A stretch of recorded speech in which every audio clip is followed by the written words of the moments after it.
જિલ્લા પંચાયતમાં અધિકારીના ભ્રષ્ટાચારને ભાજપના જ પદાધિકારીઓએ ખુલ્લો પાડ્યો। NHAIના માટી કૌભાંડમાં પણ સિંચાઈ અધિકારી રાઠોડ સામે આક્ષેપો થયા। ભ્રષ્ટ અધિકારી રાઠોડ સામે ભાજપના જ પદાધિકારીઓ મેદાને ચકચાર બચી છે। જિલ્લા પંચાયતની સામાન્ય સભામાં ભ્રષ્ટાચારનો ગાજ્યો મુદ્દો। NHAIના કોન્ટ્રાક્ટર દ્વારા માટી ચોરીના મુદ્દા ગાજ્યા। જિલ્લા પંચાયતના વિપક્ષ નેતા અભય જોટવા દ્વારા ઉઠાવ્યો મુદ્દો।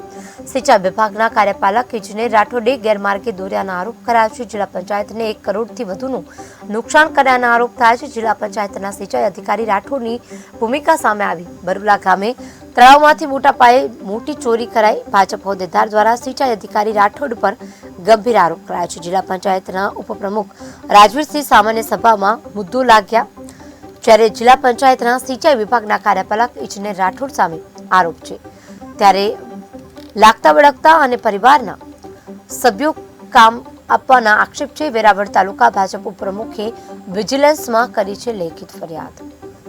જે વાત છે એમાં સિંચાઈ વિભાગના કાર્યપાલક રાઠોડ સાહેબ દ્વારા જે કંઈ પણ આમાં જવાબ આપેલા હતા એમાં ગોળ જવાબ આપેલા હતા।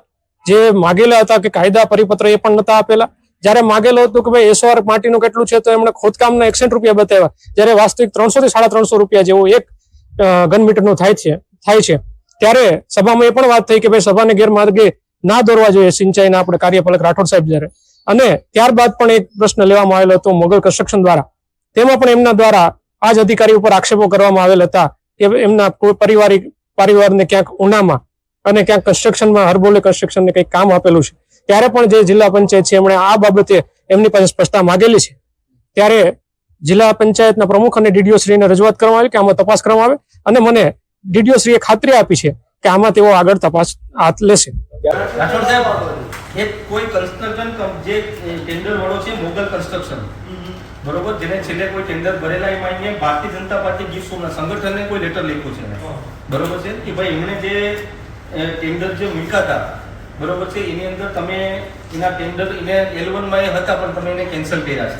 એની અંદર એને અમુક આરોપી લગાવ્યા છે કે ભાઈ એ કાર્યપાલક દ્વારા એમના સગા ભાઈની કોઈ કંપની છે હરબોલે પ્રોપરાઇટર્સ કરીને, બરોબર છે, એમને આપવા માટે થઈ અને એમને લગાવ્યા છે, અને એને અમુક આપણને માહિતી મોકલી છે।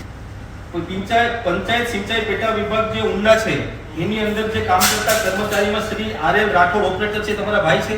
તમે વાત શું યાર, 4 વર્ષથી આપણે જાણવું જરૂરી છે ને કે ભાઈ એનો આરોપ એવો છે કે ભાઈ NV ચૌહાણ છે એ તમારા સાડા છે, PD ડાભી છે એ તમારા મામાનો છોકરો છે, અને આ રાઠોડ સાહેબ છે એ તમારા ભાઈ છે।